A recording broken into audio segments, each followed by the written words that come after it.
Is he ready? Add power. Employee DL2, Vladimir, can you hear me? Yes, Dr. Petrenko. Where am I? Excellent. You're at home at the SCP Foundation. How are you feeling? Not really. My head is cracking. How did I end up here? Add more. That's what we have to find out, Vladimir. Do you remember what happened a week ago? The 3rd of March. Right, the 3rd of March. Olga had a birthday. I never had time to make a gift. On that day, he sent us to Site C. Us and, this Smirnov. That's right. DL1 and DL3 employees were with you. Tell me, what happened after you crossed the perimeter? I remember we boarded a helicopter. It was not close to going. For Olga, that was her first experiment. And she was very worried.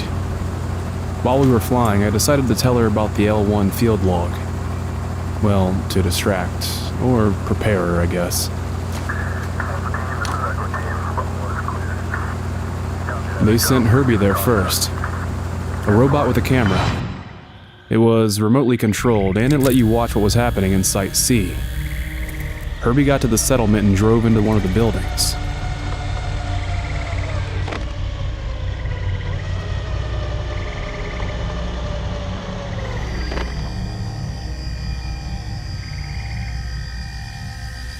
There were infected people inside. We saw their pictures earlier. They didn't look much like humans anymore, just swollen pieces of flesh. Some of these monsters were moving. Someone was standing motionless.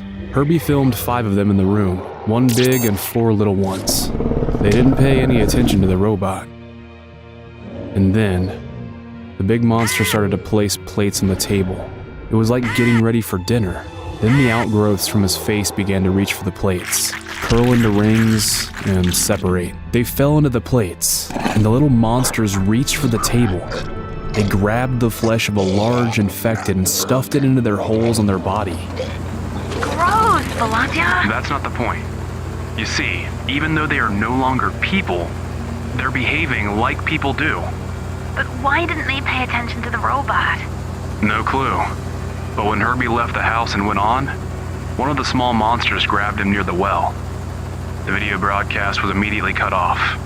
The robot never came back. So they are dangerous after all? These SCP bastards don't value our lives at all. We'll see. Bottom line, you stay close. Red light! We're getting down! Get ready to drop. Getting back in 50 minutes. Good luck! Pretty soon we got to Site C. It was strange, but it was very warm here. About 90 degrees Fahrenheit. After going a little further, we realized what was the matter. We came across creepy things. Pylons of living flesh. It was even possible to distinguish the body parts of real people in them. These pylons emitted hot air from different holes. Apparently, this is how infected people create a comfortable atmosphere for themselves. And then Smirnov, it seemed, went mad. He said he was too hot and had to take off some of his warm clothes, but it was too late. No! You can't! It's dangerous! Smirnov took off his protective suit and accidentally touched it. The infection spreads incredibly quickly in such conditions. Olga and I saw his body was covered with flesh-like growths. He fell and started convulsing on the ground. Let's get going. There's no way to help him. Olga was right. Smirnov was losing his mind. Stupid old man. We grabbed his backpack and walked away. Turning at the intersection, I noticed something strange ahead.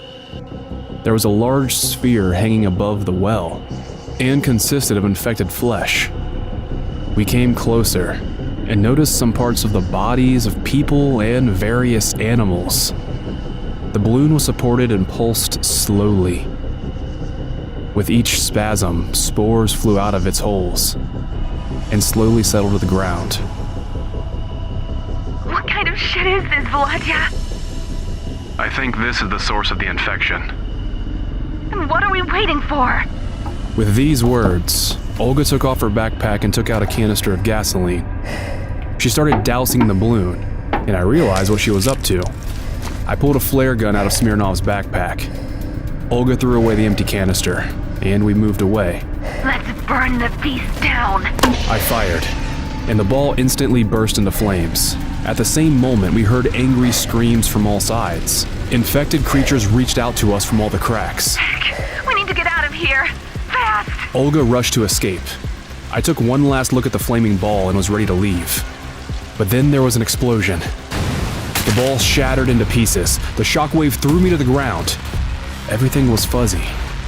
I saw Olga looking at me in fright. Oh, not that, Volodya. I saw that my protective suit was damaged. I quickly began to get covered with flesh-like growths. Damn it! The infection got to me! Olga! Help me, please! But she only backed away in terror. Everything went dark. The last thing I saw, falling into the darkness. What happened then, Vladimir? Damn it! Give him another shot. Fast! Do you hear me? Look at me! Damn it! What's the matter with me? Don't get distracted. What happened after the explosion? And why am I in the cell for infected objects? Employee DL2, continue the story. After the explosion, then there was darkness. When I came to, I didn't even realize where I was. But then a woman came into the room. She said her name was Maria. You were injured. Badly. But it's all right now. Where am I? In the village. Don't worry. No harm is meant to you here. Maria brought me a hot drink. As I drank it, I felt completely healthy. Get up. We're gonna have lunch now. She left, and I jumped up and looked out the window. A village. Clean and cozy. Like a picture. How long have I been out? Oh, there you are. Have a seat. Our food is simple, rustic, but everything is its own, natural. Children, go to the table. Strangely, this situation seemed painfully familiar to me. I've seen it somewhere before. I tasted what Maria had given me. And damn it, I do not know what it was, but I have never tasted anything tastier in my life. And suddenly, at that moment, I felt happy. I don't remember when I was so calm. Outside, the village was even more fascinating. Neat, well-maintained houses, bright greenery, and smiling people. It seemed to me that I was in heaven. Near the well, I saw a boy who was playing with some strange thing, and I came closer to watch it. It was something mechanical and ugly. It didn't fit into the ideal setting of the village at all. Where did you get this? It came by itself. Now it's my toy. The Elder says the monsters sent it here. Monsters? What are you talking about? He's talking about the enemies that have been attacking our village lately. I turned around and saw a tall, thin old man. He said his name was Ivan, and he was the elder of this village. We talked for a while, and Ivan told us about this amazing place. A new life awaits you here. That's what you wanted so badly. We would all be glad if you stay with us. I saw only kind smiles around. Maria extended her hand to me, and I couldn't refuse. I stayed in the village. It was the happiest few days of my life. I felt like I had found my safe haven. Suddenly, one day, evil came to us. The church's bell was alarmingly bursting. Hey, what's going on? Monsters! They're walking towards the village! I couldn't stay away. After all, this is my home now too. Once outside the village, I saw them. The boy was right. They were really monsters. Disgusting creatures were hobbling towards us. Once very close, they began to spit fire, but we rebuffed them. I was ready to fight to the end. But then something happened, a flash in my head. and I began to see everything in a different way.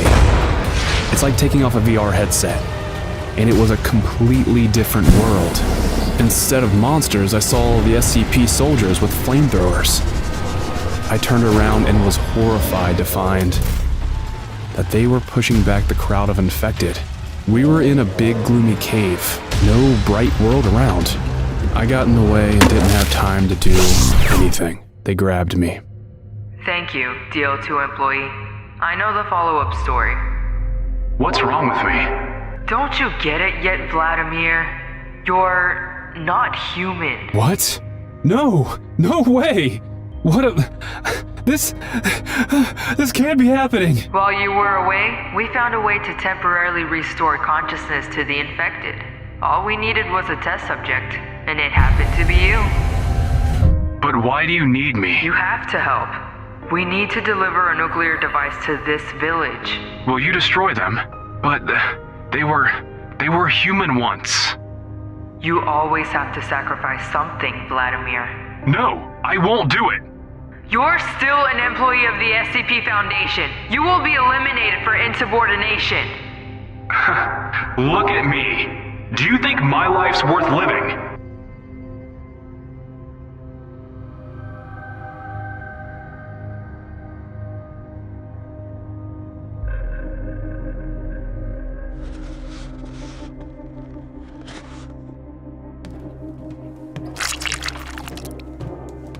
Olya, you got out? Hello, Volodya. Yeah, I was lucky. I'm sorry I left you there. But there was no way to save you. I regret only one thing. That I didn't have time to give you a birthday present. You can still do it. Then, I'm being sent to Site C. Petrenko left me no choice. What? Don't tell me you're going to carry that damn bomb! Bastards! Fine, okay, tell her I agree. I'll go with you.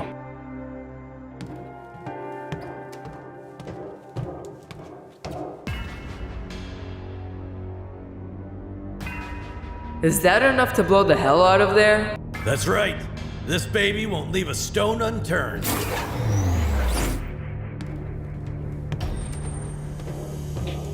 Well, employee DL2, I'm glad you've come to your senses. Your task is to take the group to the village.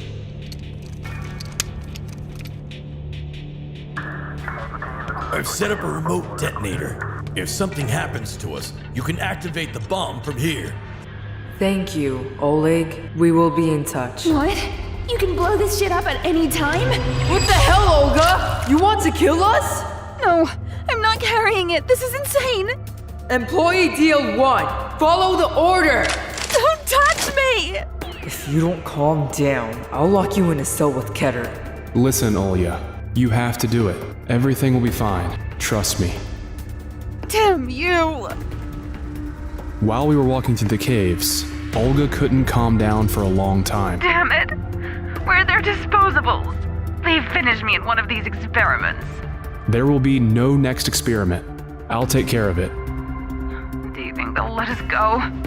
However, if we all die here, then no doubt. We entered the village. Quiet, we're here. In reality, it was not the way I saw it the first time.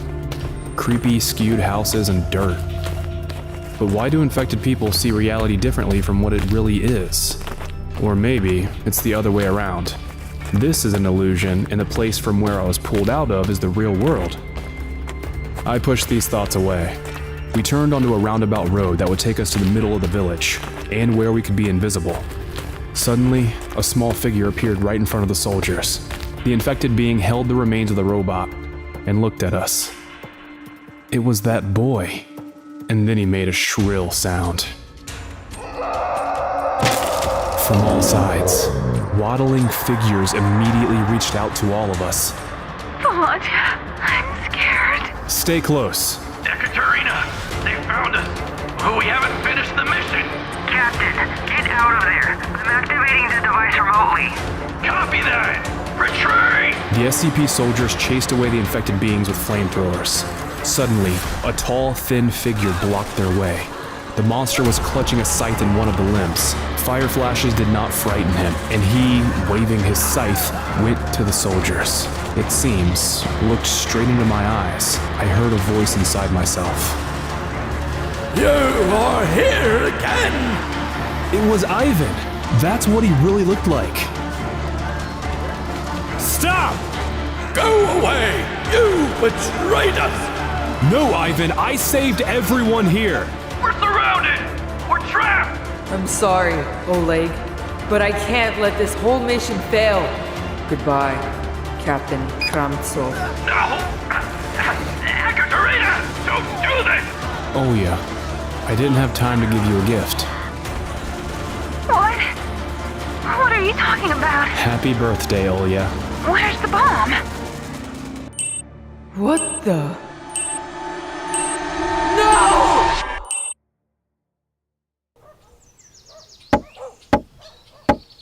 Hello, neighbor. Ah, Oleg. Well, have you settled in? Yes, thanks. Come to the housewarming party. Will do. My wife will be happy. Who are you talking to? Oleg is calling us to a housewarming party. Great. Quit your job. Let's go get lunch. Don't you remember that tomorrow is the anniversary of the first time we saw each other? You never forget. I've got a present for you.